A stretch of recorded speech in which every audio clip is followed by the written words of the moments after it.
Now, the starting point of becoming a millionaire is to remember the greatest discovery of all of human life, which is that you become what you think about most of the time. If you sincerely want to be rich, to achieve all your financial goals, and to retire as a self-made millionaire, one of the smartest things you can do is to develop the habits of thinking and acting that have enabled others to become self-made millionaires. What is so hard about this to understand?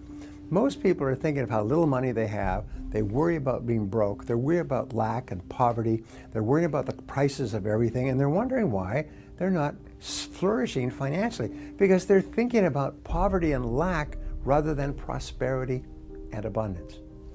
Now, these habits of financial success are learnable, as all habits are, by practice and repetition. In other words, you can program yourself to think like self-made millionaires. And remember, it has to start on the inside before it ever comes true on the outside. You already know who you are. And that peace that we're after lies somewhere beyond personality. Your need for acceptance can make you invisible in this world. Don't let anything stand in the way of the light that shines through this form. Risk being seen in all of your glory. I'm going to put the vast majority of my energy, attention, and dollars into building a great product or service, and put a smaller amount into shouting about it, marketing it. Because I know if I build a great product or service, my customers will tell each other. You have to mix in some patience with that. If you want the mind to pick up an idea and to form a habit so that the mind will automatically act upon that idea, you've got to tell the mind what you want over and over and over again. No end to it. When Mr. Coué came over here some years ago with his famous formula, day by day in every way I'm getting better and better, he cured thousands of people, but a very great number more than that he didn't cure. And I wonder if you would know why. There was no desire, there was no feeling put into that statement. You might just as well blow in the wind as to make a statement unless you put some feeling back of it, unless you believe it. Whether it's a world champion boxer, a basketball player, a track star, a horse, even animals, I find out that this Mark Spitz, for an example, he's a world champion. But what made him the world champion was that he seemed to, at the right time when the pressure's down, at the last few yards, he can get that lead, or he's got enough left to make it. I fought Ken Norton, my last fight. The fight was even up until the last round, but I had something that he didn't have, although I'm much older, and that was the last-minute kick. What's that last-minute kick? Is that something? Just the stamina, the strength, the mental, more than training, though. The mental capacity, to realize what's involved and how important it is to make your body do something. It's really too hard to do. Your mind makes you do it. Mark Spitz, this Olympic track star I was mentioning, he wasn't that much greater than all the people in the world, but sometimes he won by just that much. And a champion is just one who can come out at the last minute and close the show. As they say, the star closes the show. A 14, 15-round fight, and it's even, and usually this champion, you can depend on him to come through at the last few seconds and find some energy from somewhere. Is that mental discipline? Is it discipline? Or not only that, it's mental and physical. His body's in physical shape to do it, plus mentally too. He's got himself in condition where both fellas may be, sometimes the will can outdo the skill. And sometimes a fella's will is stronger than the man who's actually better physically, and the determination and weakens the other man just to see him so determined. All of those liabilities that they talked about started turning into assets. When they did Conan the Barbarian, the director came to me and he said, if we wouldn't have you, we would have had to build one. And on Terminator, the director said, I couldn't imagine to have anyone play Terminator that wouldn't have an accent and that wouldn't have your body. I cannot imagine the line, I'll be back, with a normal American accent. It works so perfectly that you have this German accent. So all of those things that they say are liabilities became an asset. As moment went on, it grew and grew, and I went from one movie to the next, started making more and more money, and then I ended up being the highest paid actor with $30 million on Terminator 3. Every single morning, Monday through Fridays at 9 a.m., I host a live call-in radio show on Sirius Satellite Radio. It's called Make It Happen with Mel Robbins. And the thing that's been so crazy about that show is every single person that calls me on that show, they call in because they're feeling stuck in their lives and they're resigned about their ability to change their lives. And I'm not talking about people that are nuts. I'm talking about successful people like you and me that just somehow got stuck in their lives. And I'm not talking about people that are looking for cheesy self-help. I'm talking about people that really want to figure out how to move themselves forward. And I find that so many of us think that our dreams are unreachable or unrealistic, and it's just so sad. I mean, people think that their dreams disappear. And if that's what you think, congratulations, you're officially stuck. And the truth is that our dreams are always there, and they don't ever give up on us. We give up on them. But here's the secret. If you just force yourself, and I mean force, because I know damn well none of you want to do anything about this, and I also know you're sitting there like, yeah, this self-help crap, this isn't for me. But if you just force yourself to take a couple small steps, there's always a surprise. The most important thing about running a company is to remember all the time what a company is. A company is simply a group of people, and as a leader of people, you have to be a great listener, you have to be a great motivator, you have to be very good at praising and looking for the best in people. People are no different from flowers. If you water flowers, they flourish. If you praise people, they flourish, and that's a critical attribute of a leader. Almost did not go to the most important sales meeting I would ever have missed. That's that morning I awakened. I'd been up there in Charlotte all day long at a meeting and didn't learn anything. 5 o'clock, the alarm clock goes off, and it was an alarm clock in those days. Now it's an opportunity clock. If I can hear it, that means I've got an opportunity to get up and go. If I can't hear it, that might mean I done got up and gone. Well, anyhow, went off. We were living in a little 3-room apartment above a grocery store. 5 o'clock, weather was horrible. When the clock went off, I looked out and I said, no sane person would ever get in a little Crosley automobile without a heater in weather like this and drive all the way to Charlotte to go to another meeting. So I lay back down. As I lay down, the words of my mother came back to me. Son, if you work for a man, you work for him all the way. You're loyal to him in every way. And if your word is no good, you're no good. I had promised this company, which had taken me 2 months to get the job, that if they would give me the opportunity, I'd be at every sales meeting, I'd be at every training session. And in 2.5 years, despite my lack of success, I'd been at every sales meeting, at every training session, and I'd never even been late. The words of my mother came back. I rolled out of bed, went to the meeting. That's the one that changed my life. How did it change your life? It changed my life because that's the day that Mr. Merrill persuaded me that I could be the champion. Okay. Comes full circle now. Oh, man, it sure did. And so it made all the difference in the world. Yeah. Diversification. What I've learned that works if you're an investor, no matter how much money you've got, whether it's $5,000 or $500 million, diversification is what saves you from disaster. Having investments in a wide range of businesses and sectors, there's always something working when something else isn't. So today I can go to bed tonight knowing that I have one objective. I want to go to bed richer than I woke up, and the only way that's going to happen to me is to be invested in a lot of different things. Because every day one thing works while 3 others don't. But sometimes that's why you get richer. So how does that play out for the average working woman like myself? Does it start with doing an investor profile questionnaire and starting to invest a little bit of your money in a diversified portfolio? Yes. What I find people do is they fall in love with one idea or one stock or one investment, or their sister comes to them and says, I want to open a restaurant. Yes. You should never do that. What you should say is, whatever money I've got, I'll never put more than 5% into one idea. I'll never let myself get caught up in an idea that ends up being so big to me that if it fails, I get wiped out. This is the key to success. No more than 5% in any one idea, and no more than 20% in any one sector. For example, if you love energy stocks, only 20% max. If you love gold, only 20% max. You have to have diversification. This is the one thing that will save your hiney. Almost 7 years ago now, I started this most incredible journey called Amazon.com. Actually, at that time, it wasn't even called Amazon.com.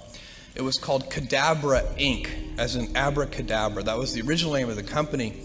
And I had phoned a lawyer on the way to Seattle from a cell phone. And he said, well, what do you, to incorporate the company?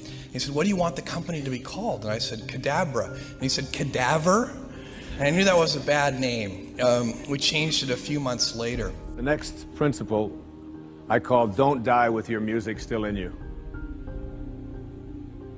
And who better to quote than Thoreau right here in Concord when he talked about some of us hear a different drummer and we must march to the music that we hear.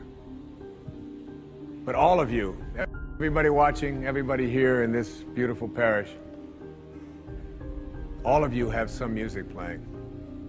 And all of you have a heroic mission. There's no accidents in this universe. We all show up here with a purpose. There's an intelligence that is a part of everything and everyone, and all of us are connected to it. And too many of us are afraid to listen to that music and march to it. You out there, I know you have a book you wanted to write. I know there's a composition you wanted to compose. I know there's a song you want to sing someplace. Maybe you want to raise horses out in Montana. Or maybe you want to open up an ice cream shop on Cape Cod. Who knows what it may be. Maybe you just want to travel and see the world. Maybe you want to go into a relationship with someone but you've been afraid to, but your heart says it's the right thing to do. All of us feel something. And in Leo Tolstoy's famous novel, The Death of Ivan Ilyich, he asks this question that would be terrifying to me. He says, as he has his accountant from Moscow lying on his deathbed, contemplating the horror of this question, what if my whole life has been wrong? I've known what my music is. It's playing right now. As I stand here in front of you with these cameras and in this place, and as I sit down and write my books and tell the world what I know are my truths, I feel always completely on purpose and fulfilled. And no time will I ever come to the end of my life and say, what if my whole life has been wrong? Whoever you are, whatever that music is, however distant it may sound, however strange, however weird others may interpret it to be, don't get to the end of your life and know that you're going to leave and not have it played yet. Don't die with your music. Well, I'm very driven by what I do. I am certainly very competitive. What else am I? Needy? I'm probably very needy, yes. A bitch. Perfectionist? Perfectionist. Well, let's try bitch first. Well, I hope I'm not. I try not to be, but I like people who represent the best of what they do, and if that turns you into perfectionist, then maybe I am. I want to make sure that every single day that you are alive, that you make it count and you take the sweeter choices of life that God has given you. Because I want to ask you right now, if this was your last 30 seconds to breathe, how would you be remembered? Were you a giver, encourager, or were you a taker? Were you a bitter person? Did you encourage people to, in your actions, in your life, did you help them or did you discourage them? Did you take that time to say, hey, how you doing? And they look to the ground and say, oh, you know, I'm okay. No, look at me. How are you doing? We are here for one another. This is the ministry. This is Jesus. This is the light. And I want to tell you, I'm sure that if any one of us was at a road and there was a 3-year-old kid in the middle of the street sitting down playing with rocks on the street, and a bus was coming and the bus was about to kill him, you have plenty of time to get up off your seat, go save that kid. Will you save that kid? Of course you will. You don't know his name, you're going to save that kid. You don't know his religion, you're going to save that kid. You don't know his sexual orientation, you're going to save that kid. Because why? We are the light and love in the bridge to Jesus Christ. We need to understand that it's not just doing what we think we need to achieve or have. Some people think that things get easier when you get married. Go talk to some married people. Some single people are like, oh, I'm not happy, but I know I'm gonna be happy when I get married. Dude, if you ain't happy single, you ain't gonna be happy married. Can you hear an amen? Yeah, you guys already know it, right? You gotta talk that. So what do you want? How do you act? Who are you? Make today count. Dream big and never give up. I made in my mind as a young guy, I wanted to become world class at something. I just had to find out what the something was going to be. And the very first time that I walked into a Wall Street trading room, I knew this is it. The ticker tape is rolling, the phones are ringing off the hook, people are screaming and shouting out orders, bodies are flying all over the place, and what looked like chaos to anybody else, I could see the natural rhythm in it. It was like I was reading a sheet of music, and I knew this is where I'm supposed to be. I kept coming back. I wore one branch manager down to the point that he says to me, Gardner, based on persistence alone, we're gonna give you a shot. Man, I quit my job. That was all I wanted. I went home and I told my ex, you know what? You said I couldn't do it, but guess what? I start in 2 weeks. How you do what you do is more important than what you do. You could have a store serving customers with this or that, which perhaps would not be regarded as a very important job, and yet if that is done with a quality of presence where every customer who comes into your store, you give this person, just an example, your fullest attention, you appreciate him or her as a human being, you see how you can best serve him or her in the present moment, that is quality. And then you would be improving. Everybody who comes into contact with you would somehow experience a small lifting in their being, in consciousness. And so that you could create even a person with a relatively simple job could contribute in that way to creating a better world. Procure a neat, pocket-sized notebook, something on the order of this one here, loose leaf affair. And on page 1, write down a clear description of your major desire in life. The one circumstance or position or thing which you will be willing to accept as your idea of success. And remember before you begin writing that your only limitations are those which you set up in your own mind or permit others to set up for you. And 2, on page 2 of your notebook, write down a clear statement of precisely what you intend to give in return for that which you desire from life. And then start in right where you stand now to begin giving. And 3, memorize both of your statements, what you desire and what you intend to give in return for it, and repeat them at least a dozen times daily. And always end your statements with this expression of gratitude for the blessings with which you were gifted at birth. I only invest in things that I understand and things that I use or would use myself. This is really, really, really important. Anytime I step outside of that is usually when the universe kicks me in the nuts really hard and I lose my money. I think it's critical to, as an entrepreneur, scratch your own itch. It increases the odds of success or the probability of success. And as an investor, I look for people who are scratching their own itch. A commitment plays heavily in everything. If you've made a commitment, when you hit the rough spots, not if, when you hit the rough spots, your immediate thought is, how can I solve the problem? If you've not made the commitment when you hit the rough spot, whether it's in marriage or education or career or whatever, your first thought is, man, how can I get out of this deal? And so that commitment plays a huge role and is, you know, some people are about as committed as a kamikaze pilot on his 39th mission. I mean, they don't really take it that seriously. I mean, I am dyslexic and therefore I think I've been very good at keeping things simple because you know, as a dyslexic I need things to be simple for myself, and therefore Virgin, I think, when we launch a financial service company or a bank, we do not use jargon. Everything's very clear cut, very simple, and I think people have an affinity to the Virgin brand because we don't talk above them or talk down to them. Yeah, I believe in manifestation. I believe in putting a rocket of desire out into the universe, and you get it when you believe it. You get it when you believe you have it. And that's the key, is like people still, they sit around going, when's it gonna come, when's it gonna come, when's it gonna come, when's it gonna come? And that's the wrong way. You're facing the wrong way, you're facing away from it. You have to go, it's here, it's here, it's here. Stay in front of the competition, because there's two ways in this industry. You move with it, or it moves you. And I've seen so many sad stories across the decade where chefs have just got lazy, given up, and lost that hunger to be competitive, because it's the best job in the world. That's not really a job, it's a passion. Because when you're rubbing shoulders, and here we are now, 10 years later, and I've got a restaurant next door to Jamie Oliver's, and we're both literally 2 meters apart.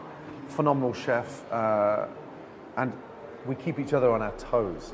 So that's exciting for me, and that's been the one key issue across the 10 years of filming Kitchen Nightmares.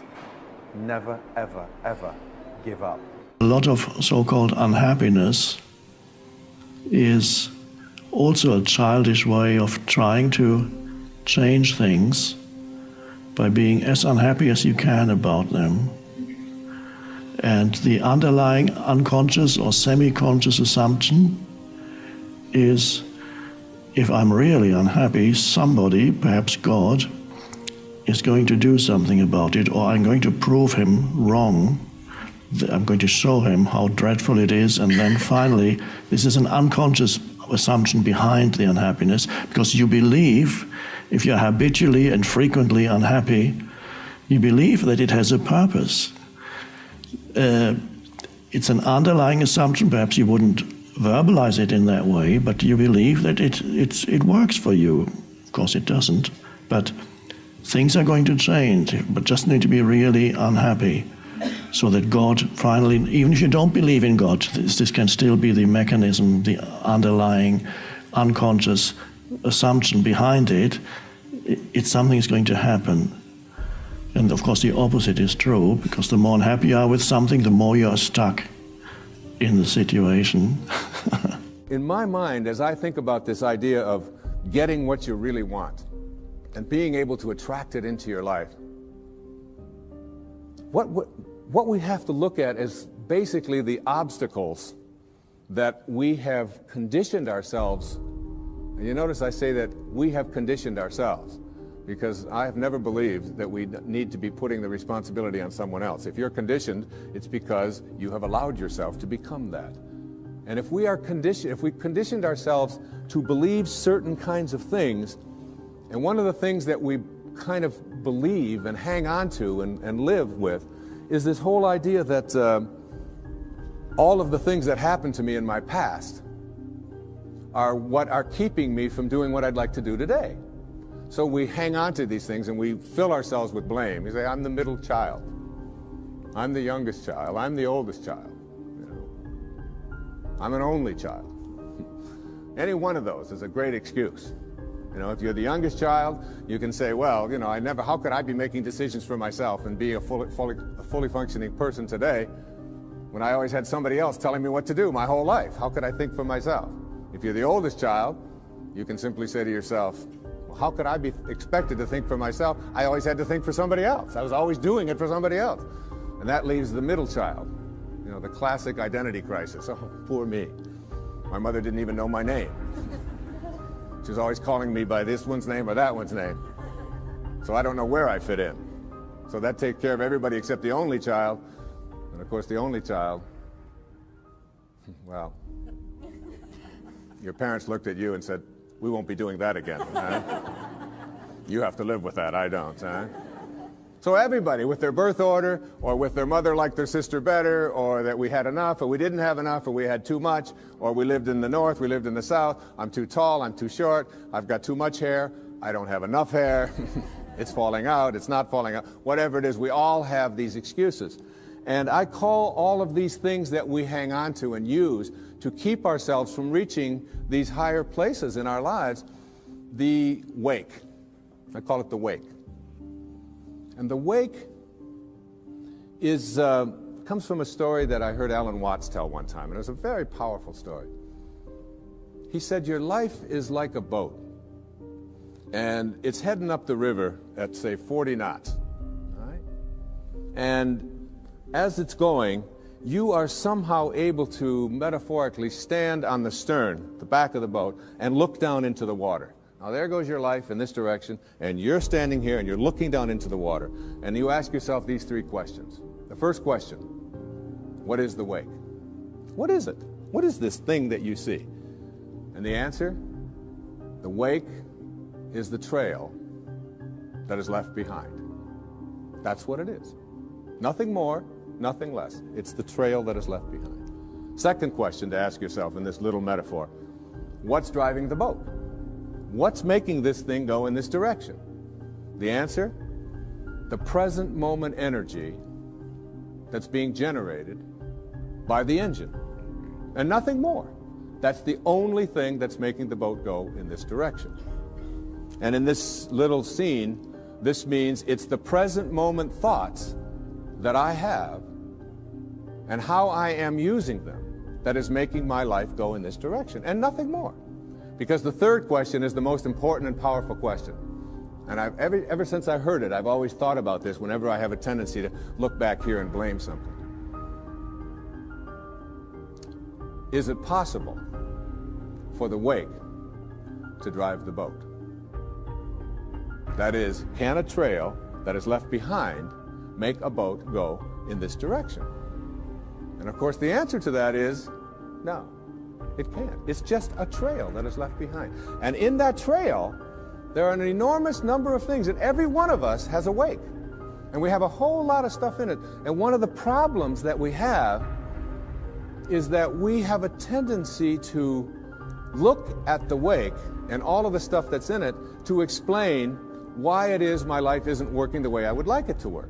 So by the time I was 13, it was pretty much a foregone conclusion in everybody else's mind, teachers, parents, that acting was going to be my thing. I hadn't made a conscious decision I'm going to be an actor. I don't think you do. I think you just, that's what you do. One of the key things, one of the things that's made me successful in my life is making it a priority to control my thoughts. Like, what am I thinking about? Like, literally putting discipline in on how I talk to myself. And so I don't want this to sound all psychobabble stuff. It's not like, oh, if you just stand in the mirror and talk to yourself and say positive things, everything's gonna be all right. That's not true. Be careful what you say to yourself, okay? Because if you're saying a $30 steak is a lot of money, or a $4 toy is a lot of money when your kid wants a $4 toy, listen to what you're saying. That's a lot of money. Dude, if $4 is a lot of money, okay, on my worst day, $4 has not been a lot of money, even though, okay, I've been at periods in my life where I didn't have $4. So I'm talking to you today about how do you control? How do you control? How do you discipline? How do you start monitoring what you're saying to yourself? I can't find the right girl. I can't find the right guy. There's no good guys left in this town. All men are pigs. Women cheat on their men. Marriage is hard. Having kids is difficult. I don't want to pay taxes. You know, I can't help myself. I can't stop. I can't trust myself. I never do what I say. I procrastinate. I'm an introvert. I'm broke. I'm poor. So, look, what are you saying to yourself all the time? The first thing I did was I took a little journal out and I just wrote down all the negative things I say to myself. By the way, I just gave you the list. Okay? I can't spend money. I can't save enough money. I don't make enough money. Okay? I don't know how to invest in the stock market. I can't invest in real estate. I don't have time to do this. You know, the time thing, people just kill themselves with the time thing. I don't have enough time. I don't have enough time. I don't have enough time. Guess what? Oops. you don't have enough time. You don't have time, you don't have money. Catch yourself every time you say, I don't have time, say, hey, I create time. Every time you say, I don't have money, I create money. Or maybe just start literally like talking to yourself that, hey, I am a millionaire. I am a multimillionaire. I own, if you're in the apartment game and you want to be in apartments, but you don't know anything about apartments, you can start literally talking to yourself saying, I am worth, or I own 100 units. I did this for years. For years before I ever bought an apartment, I used to write down, I own 20 apartments that earns 12% cash flow. Over and over, I bet I wrote this down 1,000 times. I own 20 apartments. My first deal was 38 units. I own 20 apartments or more. And I write it in any little journal, any piece of paper, any legal pad. Every time you say something negative, write down, I need to lose weight. Okay? It's good. It's good. But you know, if you're running a race, you don't say, I need to finish the race. You're looking for you gotta run, right? You gotta run, you gotta move, you gotta keep moving your feet. So, I mean, you can sit there and say, I gotta finish this race. But the truth is, if you need to lose weight, man, just once you pick your target weight and start affirming that I weigh 165 pounds. I weigh 165 pounds. So just switch it a little bit, right? All you're trying to do is discipline. You're trying to move the river. So if you're broke right now, quit saying I am broke and start saying what you want. Where are you going? I never will forget this particular thing. On the radio interviews I was having done and did, at least 90% of the first 25 of them would always start with the same thing. Zig, they tell me you could sell anything to anybody. I said, yeah, they lied to you when they said that, because you've just described a con artist. No legitimate professional salesperson would ever dream of selling anything that he did not fervently believe was in the best interest of the person he was selling to. Of all of the qualities that a good salesperson must have, number one is integrity. Because if they don't have that, you see, we are trained as salespeople to persuade other people to buy, to make decisions. And an unethical salesperson can persuade people to buy things that they don't need, are overpriced, or they pressure them into buying it.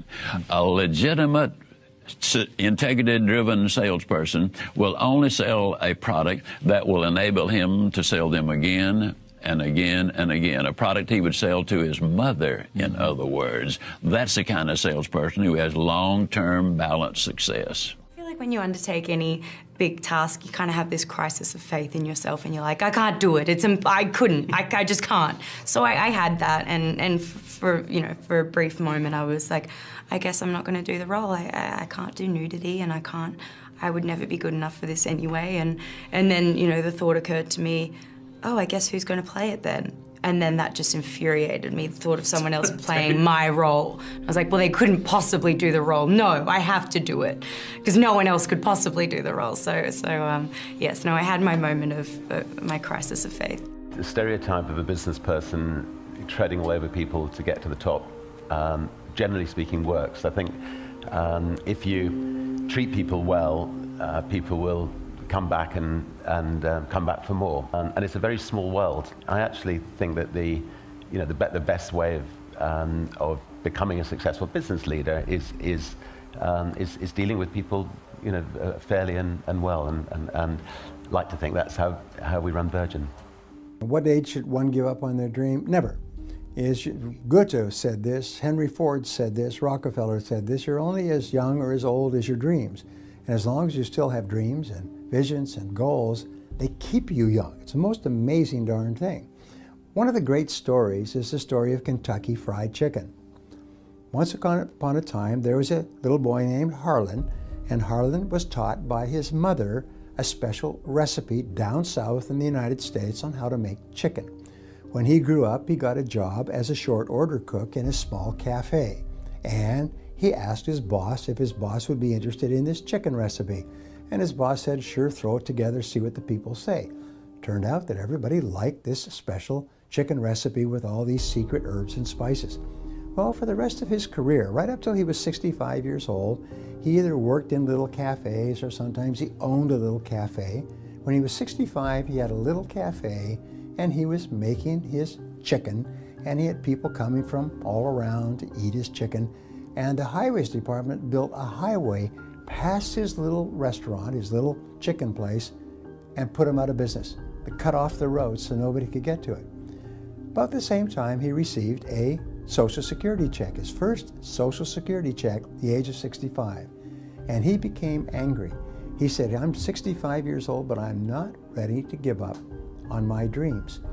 What do I have to sell? And he realized the one thing that had kept him going all those years, the mainstay of his little career, was his mother's recipe of 17 or 18 herbs and spices.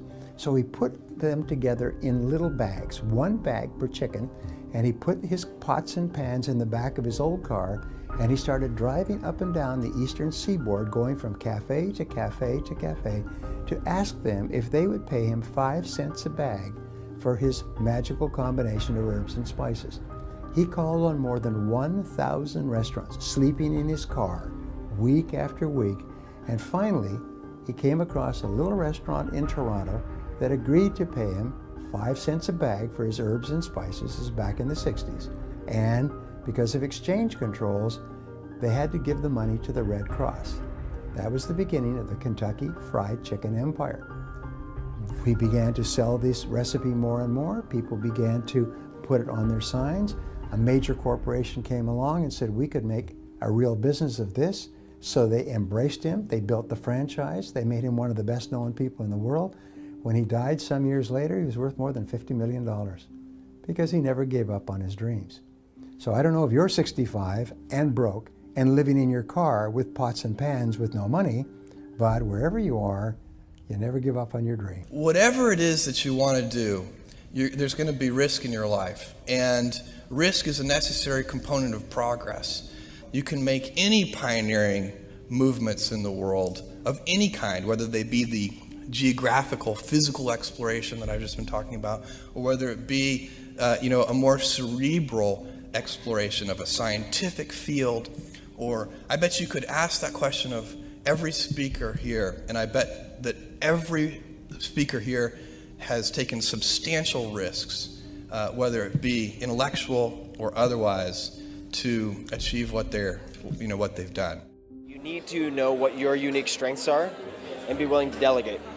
So I would say that the question of whether you should take a skill, learn it yourself, delegate it to someone else, or hire a new team member are determined by having a very accurate self-assessment and assessment of your team's skills.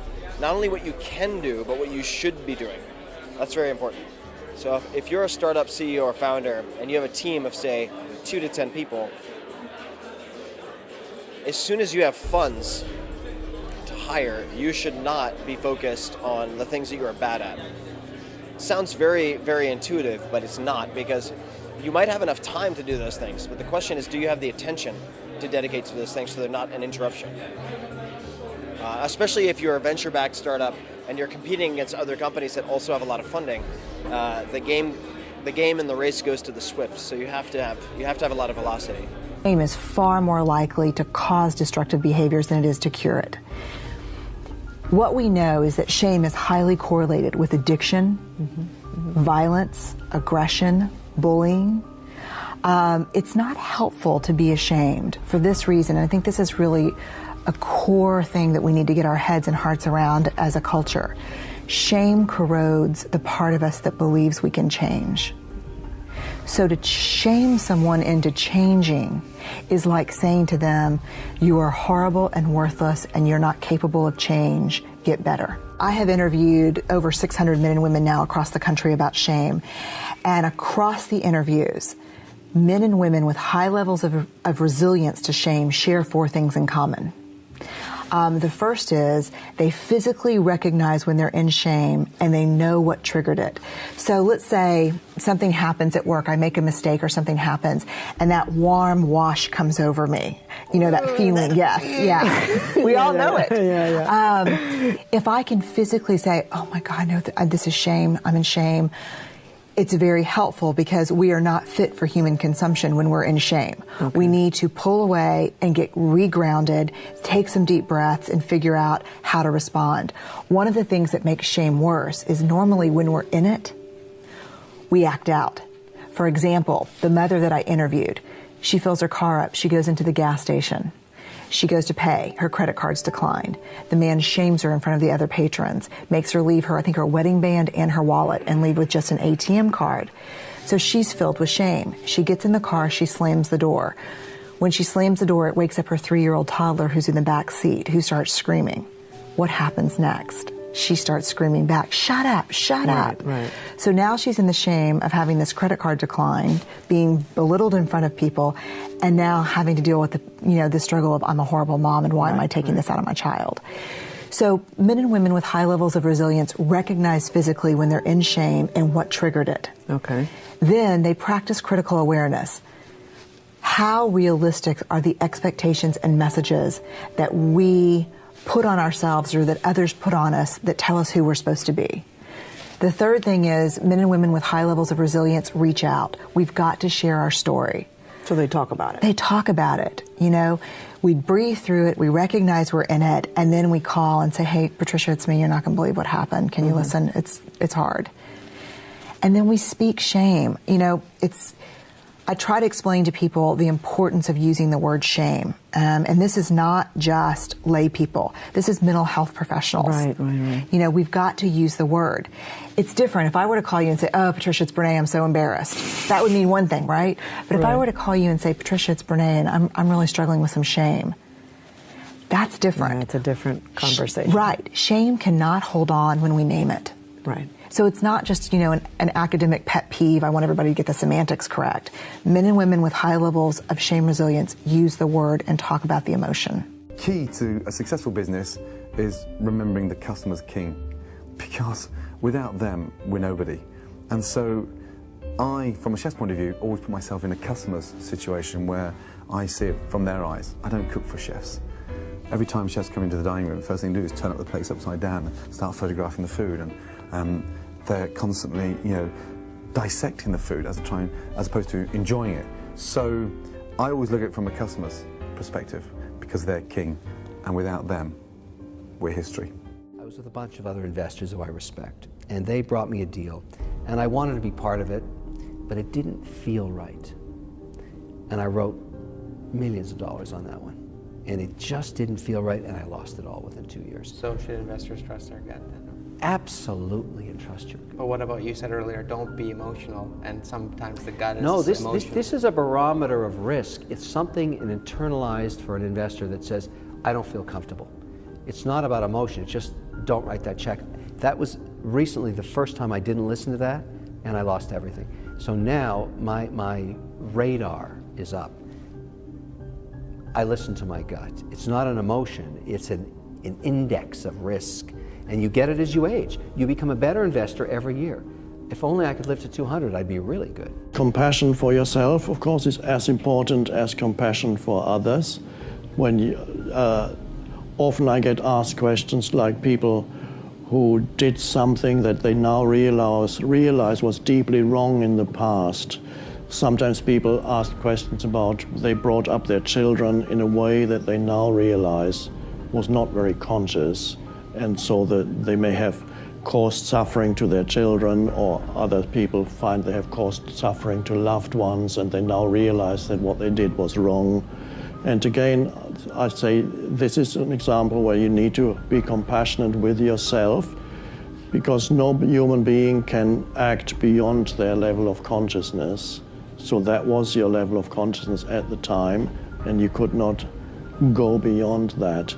And again here, to make demands upon yourself, up to a point it might be a good thing as long as you enjoy it, it's a wonderful thing. When the enjoyment of what you're doing is lost, then you have to be careful, because there you have to come to a stop and say, okay, there's something here that's not right, because I'm no longer enjoying what I'm doing. I mean, honestly, making albums to tape it's f***ing easy, and I think that people get scared because there's so much emphasis put on perfection now that's why people use computers. If you're a drummer and you speed up a little bit or you slow down a little bit, you throw it into the computer and it go and then make you sound perfect. And then if you sing a little bit sharp or a little flat, you can smooth all that out. and it just makes it sound, you lose all the personality and character, you know? So, you know, imagine if you Pro Tooled like a Who record. It wouldn't sound like the, you know, it's like, wow, that's tape, you know? That's Monkey Wrench. So that's Monkey Wrench. That's incredible. So it's cool, you know? And with computers, I mean, look, they're great for some things, but when it comes to making like a raw rock and roll record, you just can't beat it, you know? It's just, you gotta just go with tape.